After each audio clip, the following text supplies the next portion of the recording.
it'll be a 3-day, 2-day model where the kids come for 3 days, and then they're doing work at home for 2 days.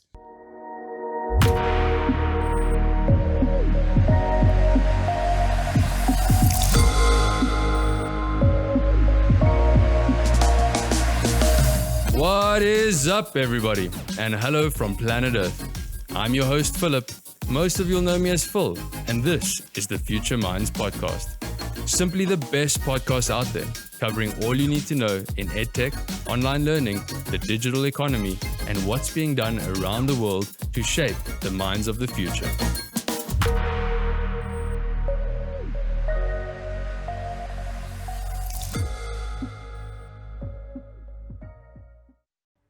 In this episode, I'll be speaking with Marc Bennie. Marc holds a master's in education and is an information technology teacher at Reddam House, a prestigious private school in Cape Town. Marc did his master's thesis on EdTech and its impact on the future of education. He was involved in the introduction and rollout of robotics in Reddam's curriculum and has been teaching kids to code for several years now. A passionate surfer, husband, and father of 2 teenage boys, Marc strongly believes in the power of project-based learning, curriculum personalization, and the adoption of a blended learning approach, whereby students are encouraged to learn both in class and online. In my discussion with Marc, we unpack topics such as how COVID has impacted class-based learning, traditional versus digital education, the need for innovation in education, what an optimal national education model would look like, the power of AI in online learning, and a range of other topics. I really enjoyed this conversation with Marc. He offers a unique blend of insight and foresight from both the perspective of parent and teacher, making this a must-listen episode. Without further ado, I bring you Marc Bennie.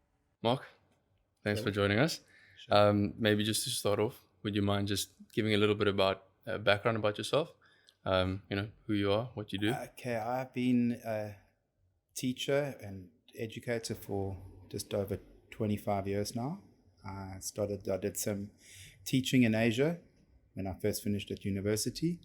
Then I came back to South Africa and I did my master's in education, looking at that stage just computers in education because it was in the early 2000s, and at the same time started teaching here in South Africa and did my master's and teaching concurrently. And then I've been working at a independent school in the city for the last 17 or 18 years. Great. I mean, coronavirus has obviously come as a shock to everyone. It's shifted everything, and it did come as the shock of the consequence, I think, was more than the actual shock of the of the pandemic, because the pandemic has touched me a bit. I know 1 or 2 people that have got it. I know somebody whose parents have died. But the actual impact of it I see on the streets all the time, and I see it in education as well, because the landscape is rapidly changing. Yeah, I mean, as an educator yourself, dealing with children on a day-to-day basis, what's the impact been like in the classroom? It's very difficult. You've got to manage social distancing, and the fatigue that comes with hand sanitizing, with ensuring the kids wear masks, that they keep their distance from each other. And 7 to 9-year-olds, they don't want to do that kind of thing. Even if you shout and scream at them, which is not the point, they'll still go up and slap their friend on the back, and the mask will slip down, and they can't quite grasp it. And I can understand that when you're that age, and I don't think I would have at that age been able to grasp it either. But at the same time, you're dealing with, there's a rigid set of regulations that allow schools to be open, and you've got to adhere to them. And while trying not to be too dictatorial on the children at the same time. So you've got to find it's a very fine balance that you have to find. Taking a step back, I'd like to just touch on, your personal life, specifically focusing on your kids. As an educator that understands both the value of, digital education as well as traditional education, how have you struck a balance in your personal life? And, specifically looking at your kids, have you taken any deliberate steps to guide them down a certain path? A lot of it, I've let them, in a sense, make their own decisions along the way. Obviously, I've been a hand at the back, and I've nudged them in certain directions. So my younger son is now, he's in grade 9, and he needs to make subject choices for next year. And that then throws open another whole can of worms is, post-corona and where we are now, is what kind of subjects in grade 10, 11, and 12 are going to offer the most value to you out of your school, out of your time at school, what you choose, And there's obviously you need to get a blend where you're doing some practical, some theory, and at the same time, it's still got to add value to your life post when you finish school. So it's very, you need to sometimes remove the emotion when you're having a discussion as a parent, when you're having a discussion with your child, and you need to listen to them, number one, about what they would like to do. When they're younger, you can enforce what you would like, but when they become teenagers, you definitely can't. Yeah. And one of the things, have been in the EdTech space for a long time, is if it hasn't come so much from the school, I've continuously pushed for a kind of blended learning approach for them at home as well. Yeah. So that when things do change, they're not, I wouldn't say familiar with how change feels, but they're not scared to embrace the change that is coming. But still, I think at the moment the kids are quite limited to the subjects, particularly in the CAPS curriculum, as to what they can choose and what would be a wise choice. So it's a tricky one, particularly high school kids. I mean, naturally, you come with a pretty unique perspective as both a parent and an educator. And I think a lot of parents out there are struggling with the decision as to whether or not to send their kids back to school right now. And those that don't are battling even further with the decision as to whether or not to homeschool their kids. Well, look, I think the biggest issue at the moment that I see within the online and the physical classroom at school is that the longer the kids stay online, the greater the anxiety develops with them at home in terms of school return. But the other thing and I'm not going to say it's across the board thing, but just my experience where I'm at school at the moment is the girls are very loath to return because they're coming back into this whole social can of worms. Yeah. So they're quite happy to, and they're organized enough to manage their online learning. Yeah. And the boys all came back very quickly. Because they enjoy that social environment. They enjoy the social environment. They enjoy hanging out with their friends. They need the structure. Yeah. And so I see that out of it all, there is going to be a real growth in anxiety. I think that the unintended consequence of sending all the kids home is general anxiety disorder is going to grow and grow and grow. That's a super interesting point. It's actually something that's not spoken about. To your point, at SmartTech, we obviously have a look at tons of data. We've got dozens of thousands of kids completing millions of exercises every day, and we take 20 to 50 data points from every exercise.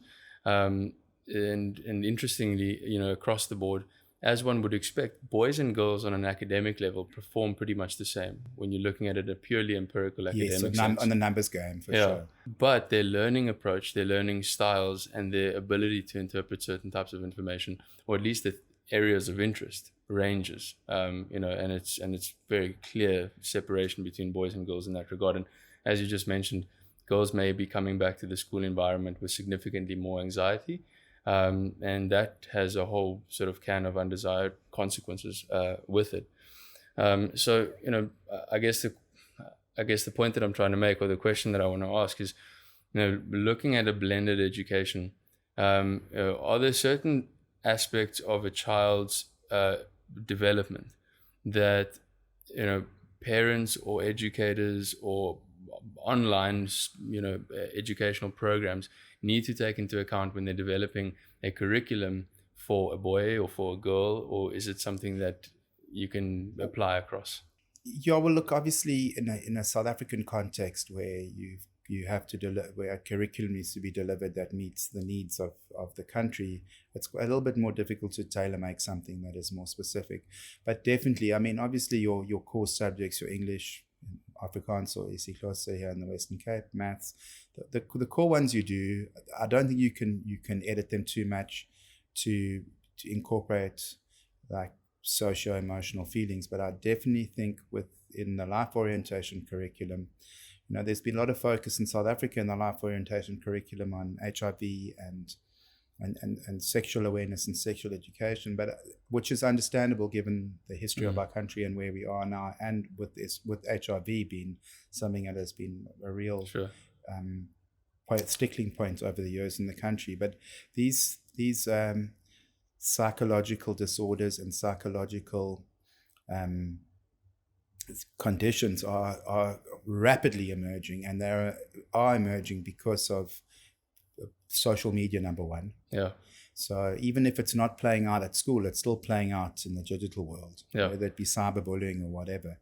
And all of these things need to have much more play now within the curriculum, even if it is an entirely new subject that is introduced that deals with digital literacy, digital education, and at the same time the psychological consequence that comes out of educating digitally. Yeah, I mean, talking about social media, it's naturally one of the biggest, causes of anxiety today. The way that attention engineers essentially, build this product in order to capture as much attention from kids as possible.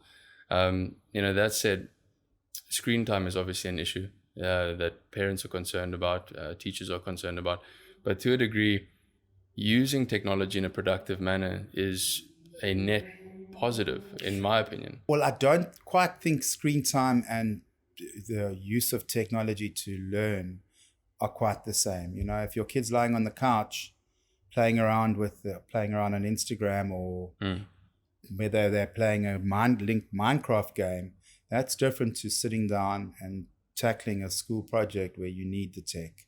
And I think that particular aspect gets blurred with parents. They think, oh, my kid's incredible at computers. Look, you can do this and do that and do that.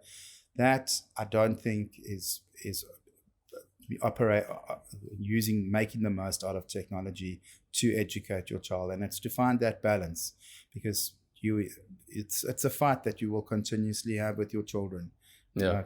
Leave it alone, do something else, and then it's like, I need it for school, and then you look what they're doing, and it's so far removed from school that then it's another fight you're going to have. Yeah. It's very, very tricky and like 11 to 14-year-old age group, it's how do you teach them what is right and what is wrong, because there's such a strong pull with the device that it's hard for them to actually make like a logical choice. I just see there's like a whole lot of drunkards all the time saying yes to the next pill of alcohol. That's how I see it. But because there's just so many carrots out there to lure them in, whether it be social media, whether it be a new game, whether it be a new link that somebody sent, it's limitless how much draws them in. Yeah, and it's challenging to draw that line. I think something else that I think you'll have a unique perspective on would be, to what extent are teachers responsible for teaching their students those essential life skills that are for many, for the most part, a parent's responsibility. There's far too little of an emphasis on financial literacy at school. And I'm just curious as to know from a teacher's perspective whether or not you think something like financial literacy, as well as those core soft skills that a person needs in order to function in society, build a career for themselves beyond the academic, is something that should be taught at school or at home.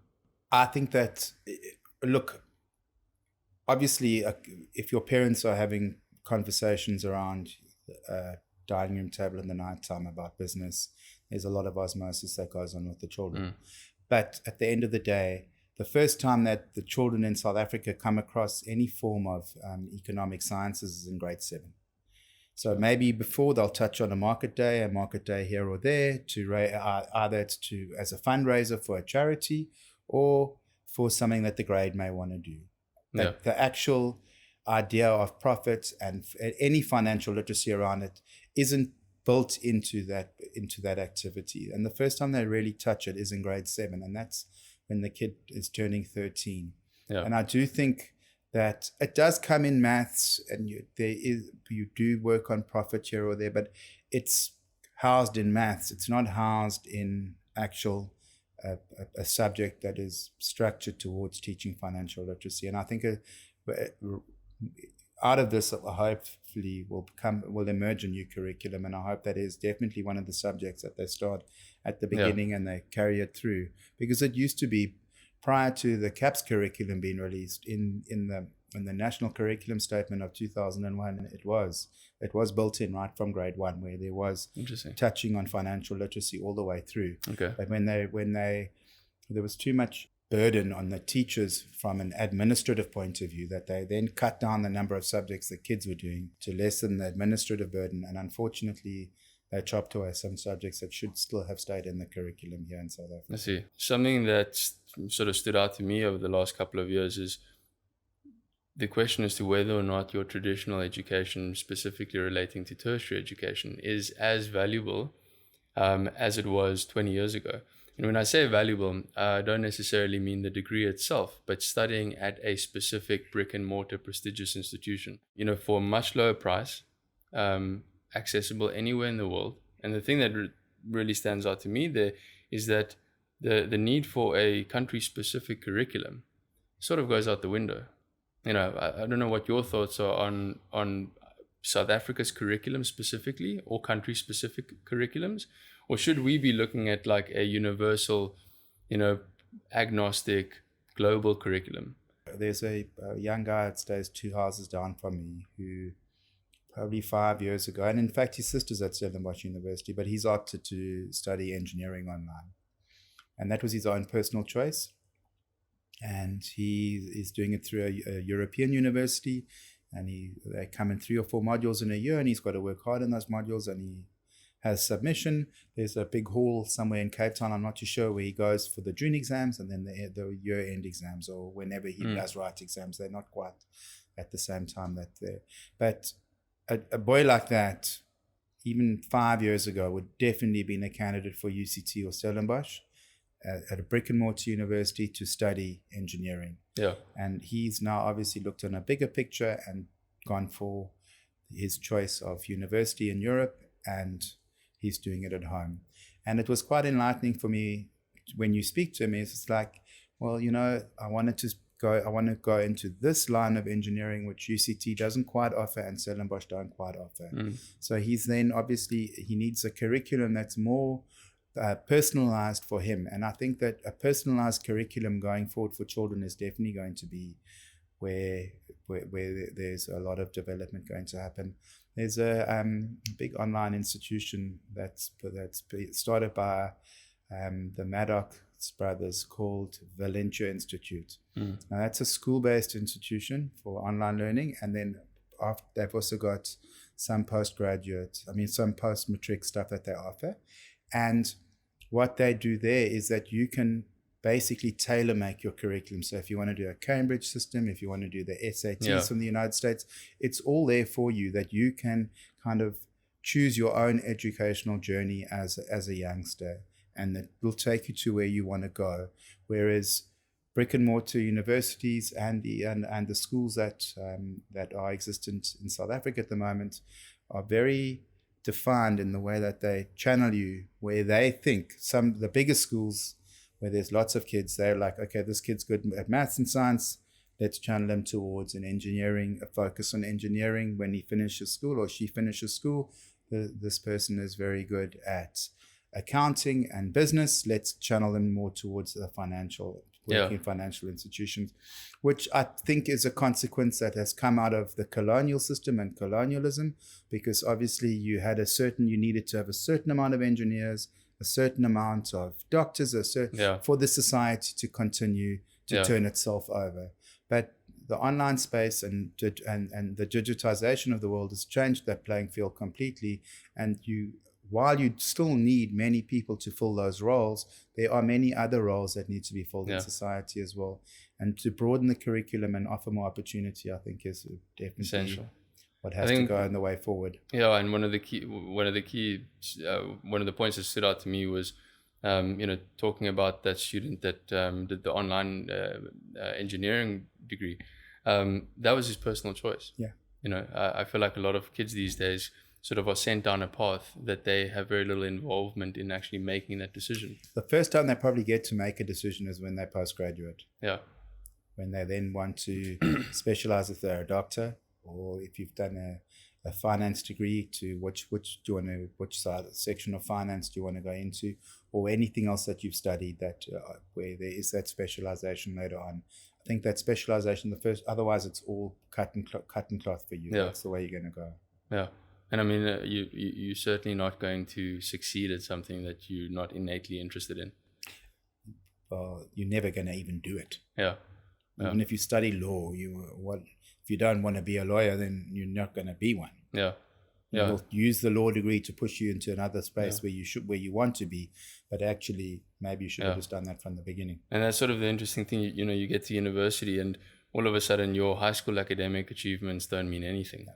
You see top matric students getting to university flunking out because they're doing something that they simply have no interest in, and it was chosen for them. So I guess my next question would be, as an educator, that's obviously passionate about education, and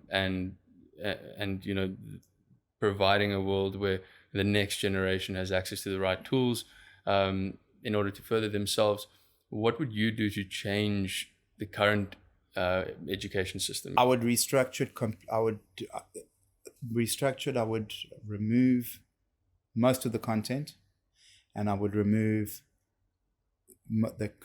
all the current assessment models, because I don't think that sending a kid home with 10 pages of work to learn for a test the next day is going to do anything for him, for me, or for our society. But obviously, I would structure, particularly up until they are able to get a bit more of a feel of where they want to go in with their life after they finish school, is I would make it all project-based learning from a very young age. Interesting. And exploratory learning, and to make sure that the kids have the joy of learning at the same time that they're picking up stuff that some teacher would have had to try and force feed them in the classroom if each subject is still compartmentalized. So the other thing I would do is I would take it all, and I wouldn't make it all subject specific. I would make it project specific, where out of that project you can get to what you can find. Obviously, it would have to be very well structured in the beginning, and it would have to be well planned out that you can take out your maths marks, your English marks, and all the other marks that you need to for assessment purposes.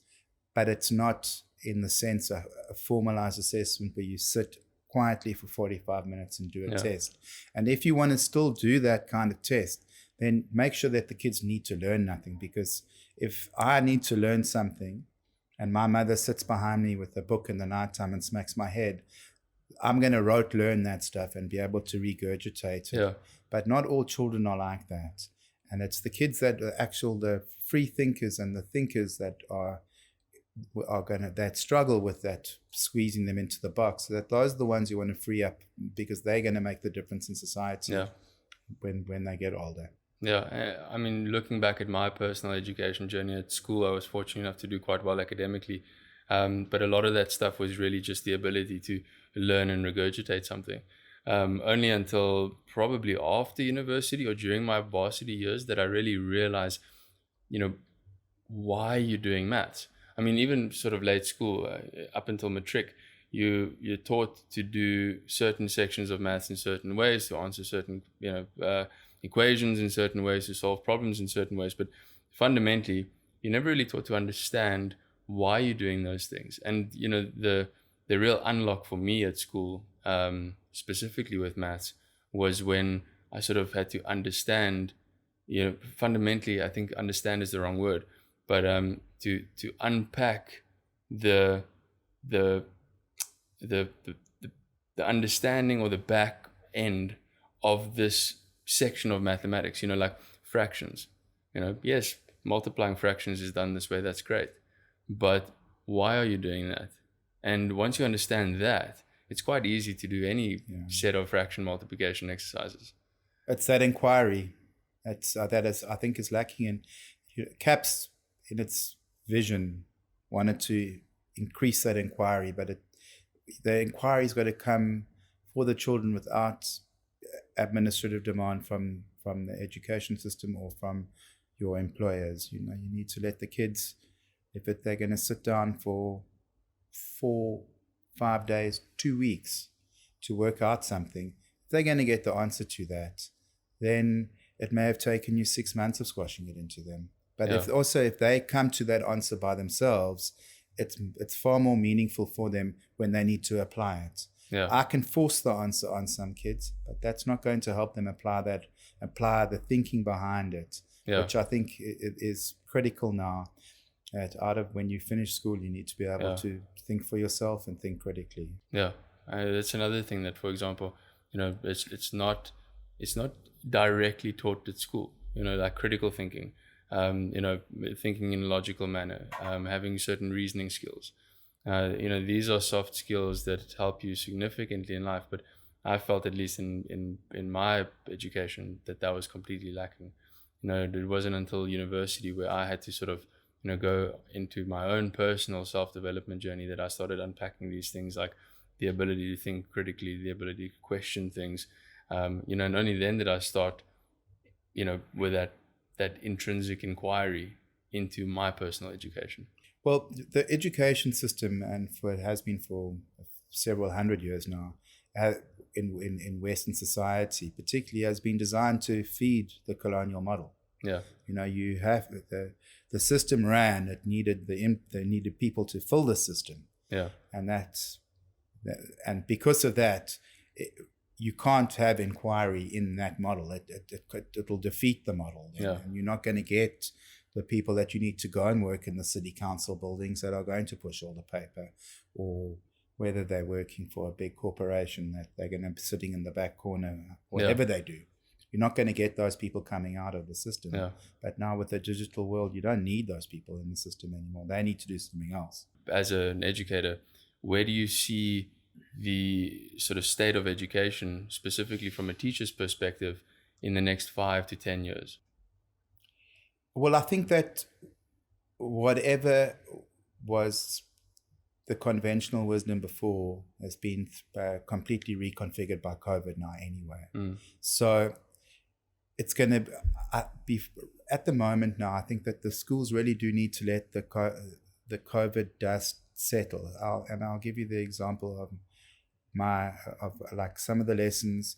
Where I teach, we are running a hybrid model. So I've got physical kids in the classroom, and I'm in the middle of a Google Meet with the kids at home at the same time. Now, it's all I'm doing is really kind of just coping in that situation. There's no real room in that to start to think about, okay, where's this going to go afterwards? But definitely, first of all, I would guess the school week is going to shorten. Yeah, interesting. So I would think that you may have not shorten for the amount of time you spend at campus at school. Yeah. So I think you may find that it'll be a 3-day, 2-day model where the kids come for 3 days, and then they're doing work at home for 2 days.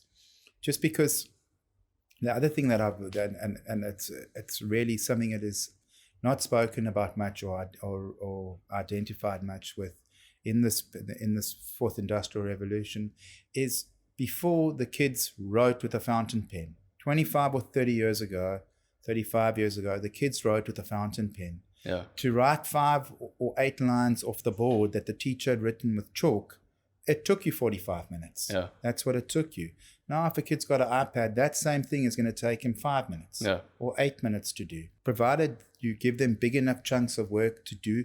And within that model of looking where with project-based learning is they are going to need to do a fair amount of understanding and grasping concepts by themselves anyway. Yeah, that's incredible. And it makes sense going back to what you said earlier about, children sort of focusing more on learning through doing projects, but in that, specifically focusing on their interests. I don't think there's a reason for kids to be doing 8, 9, 10 subjects. You may be doing a core maths and English and life orientation in a country like this, but beyond that, if a child was able to select their subjects from a younger age and operate on more of a project by like a project basis, um, that class, that school day could shorten as well, and you could have far more impactful 30-minute sessions or 45-minute sessions, focus on the things that kids are actually interested in. Well, also a very important part of that project-based learning is to make sure that it is multidisciplinary, because some kids, they think they love maths, then they find out that they don't love maths so much when they get a bit older. Okay. And it's the same thing. So like a kid that may have absolutely no interest in drama in up to about 14, all of a sudden stumbles onto drama as something that they want to do. Yeah. So I think that you need to make it as broad as possible, but as integrated at the same time, that if a child does all of a sudden stumble onto something they want to do, the opportunity to go in that direction is there for them, but you also then still offering other bits to bite on too.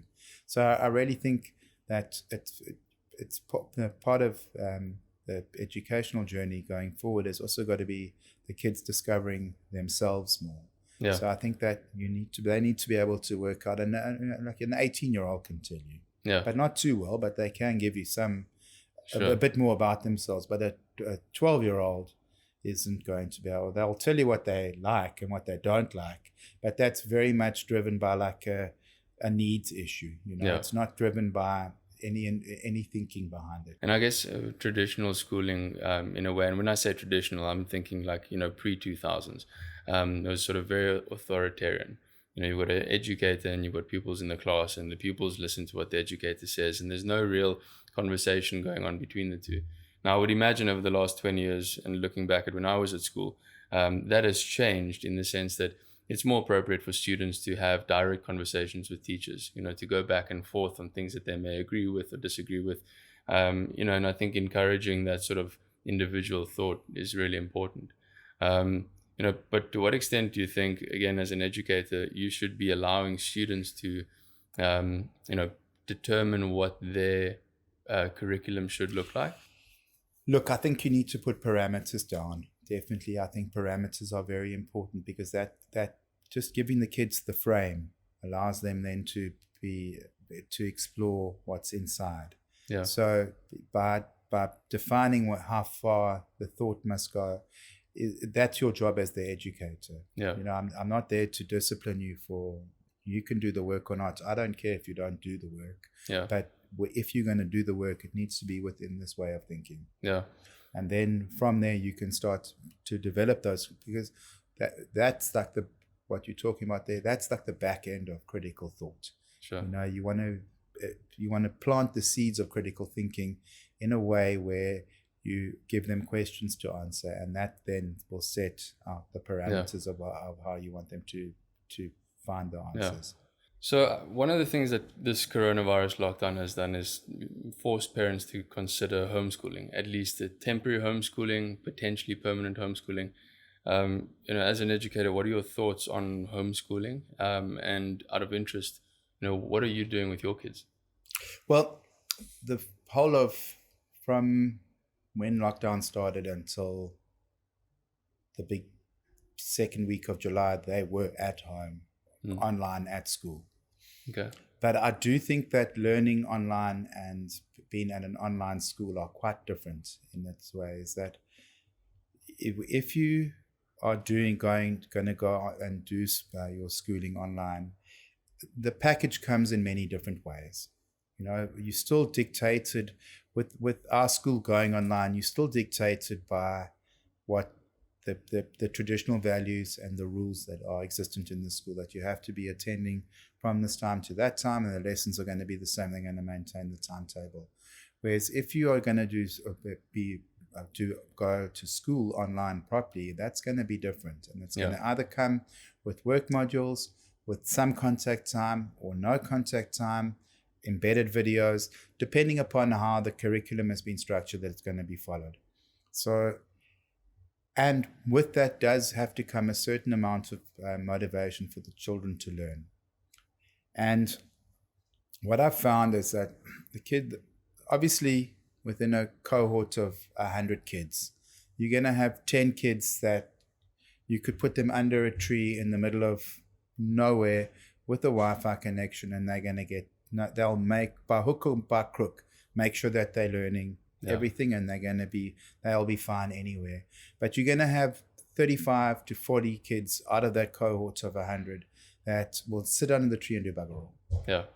And it's to make sure that if you are a parent, that if your child is in that group that struggles with motivation, is that you're able to motivate them in some way. So I do think number one is that online schooling for prep school and younger is complicated, and it may, I don't know how successful it will be. Sure. But I would guess from 14 years onwards, online school is a very, very viable option for parents. And if the child is able to manage it, then I think that many kids will want to. Yeah. They want to. And I think that is what is going to put extreme pressure onto the private schooling model and other models in South Africa, other educational models, is that the kids have had a taste of it now. Yeah. And some kids obviously don't want to do it, but there are a whole lot of children that are older that would really be quite happy to study at home online and be more than able to manage everything. But if you're going to have a kid hook up to a Zoom call within a curriculum to have contact time with the teacher, there's a lot of problems along the way for younger learners to be able to learn effectively online on an online curriculum. So your 14-year-old, you can leave. They'll manage the digital side, they'll manage it all, but you can't leave your 9-year-old. Yeah. They're going to end up finding something else that's going to distract them the whole day, and then they're going to have done nothing. So you as a parent would have to be intricately tied into that educational journey of your child if you start the homeschooling early. Yeah. But the older they get, the more they're able to manage it. And I do think it's going to become a rapidly popular choice amongst kids when they get older. We're in Cape Town, beautiful city, one of the most beautiful cities in the world. We've got beautiful surf, we've got beautiful mountains, we've got sporting facilities and great weather. How important is balance in developing a well-rounded I think individual? It's becoming more and more important. And definitely, I also think the traditional sporting codes are under a very big threat at the moment. But like personal choice sport, whether it be surfing for kids or mountain biking or going to a yoga class, they are definitely things and choices that are becoming more and more desirable for kids. They prefer to do it, and they want to do what they would like to do. Too many kids are forced into, okay, you're going to go to this school, you're going to do this, and you're going to do that, and you have no choice about it. Yeah. With the coronavirus now, is that the kids have seen it doesn't have to be that way. So before they didn't question, you're going to go to school X.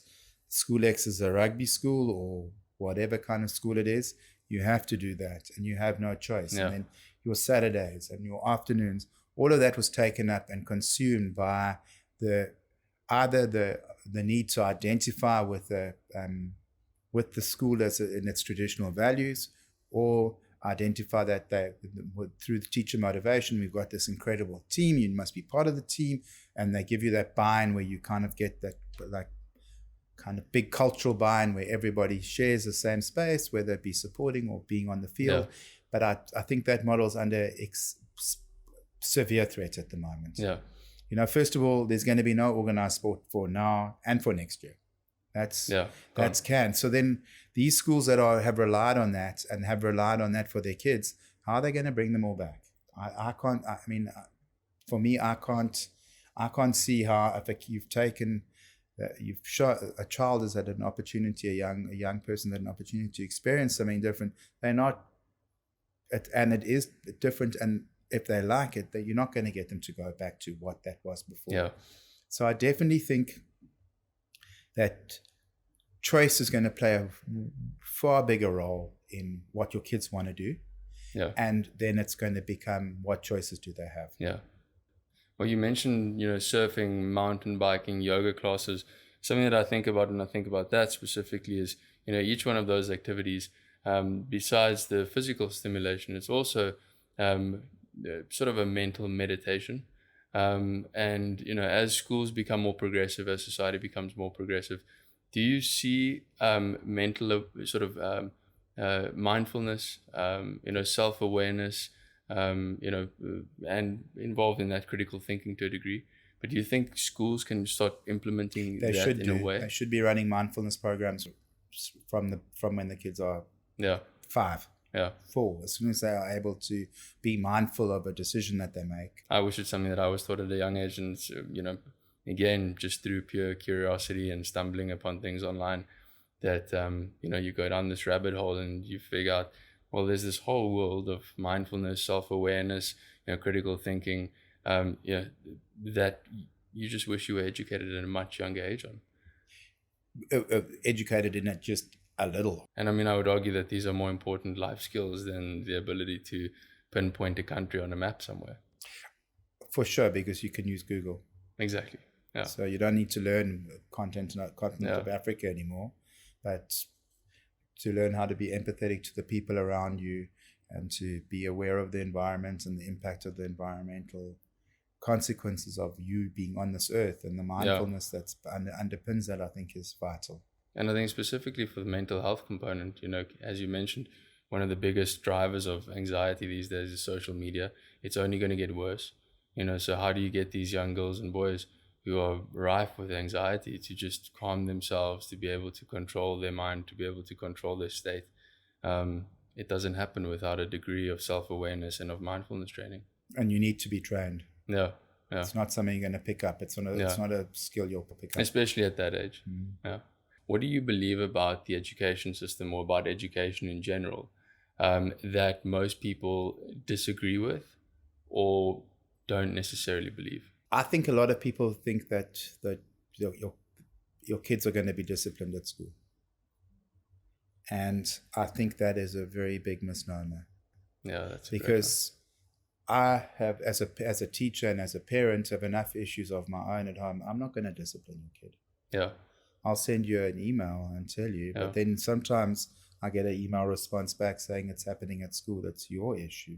And fair enough, for a period of time in my life, it is kind of my issue because it is happening at school. Yeah. But to see those little issues and incidences in isolation isn't wise, because it's a whole big picture you should be looking at.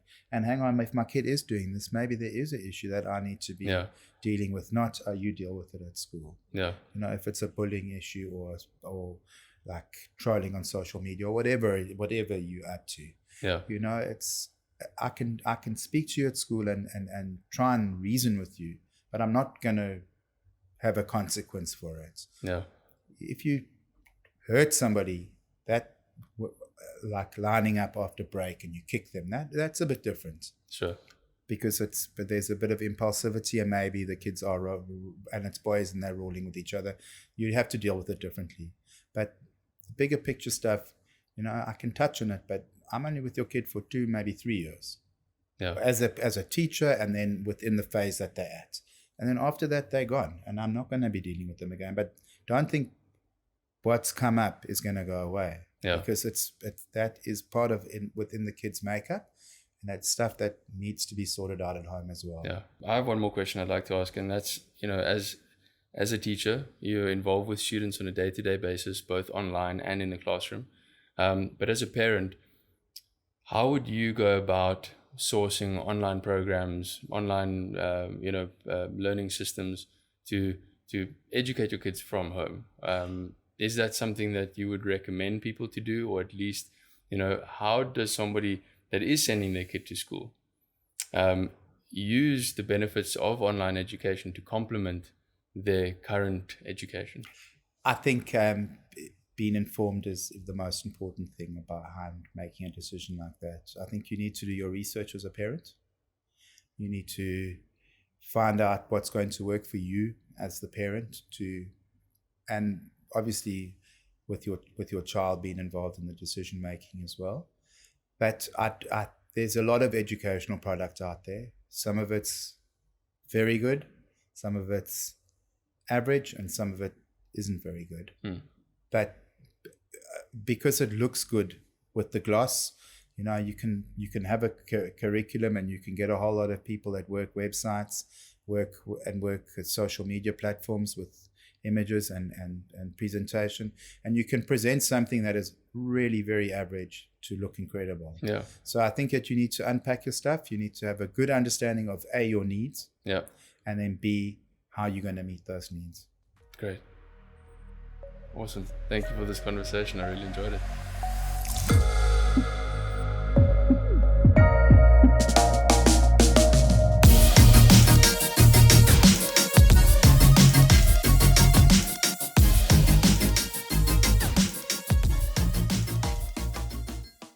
The Future Minds podcast is brought to you by SmartTech. SmartTech is an award-winning, intelligent, online mathematics and coding program for kids aged 4 to 14. Powered by sophisticated, adaptive AI, SmartTech teaches kids math and coding from the comfort of home in as little as 15 minutes per day. For more information, visit smarttech.com or download the app on tablet or iPad today.